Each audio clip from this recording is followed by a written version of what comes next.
কিয়ামতের মাঠে যদি শোনেন, কিয়ামতের মাঠে সব তো স্পষ্ট হয়ে যাবে, হবে না?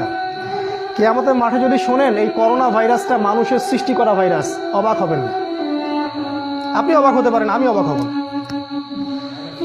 যদি আপনি শোনেন কিয়ামতের মাঠে যে এর পিছনেও ওদের হাত আছে, আপনি অবাক হতে পারেন, আমি অবাক হব না।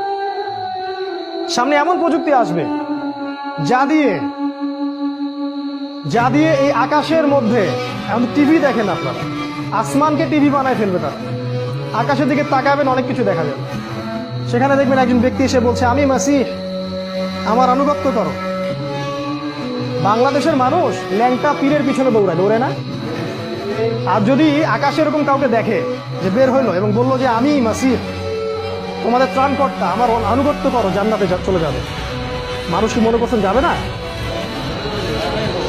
বহু মানুষ আছে সব এক চোখা মানে ভিতরের চোখটা অন্ধ। ভিতরের চোখটা কি? খালি বাইরের চোখ দিয়ে দেখে। ওরা বিশ্বের মিডিয়া নিয়ন্ত্রণ করছে।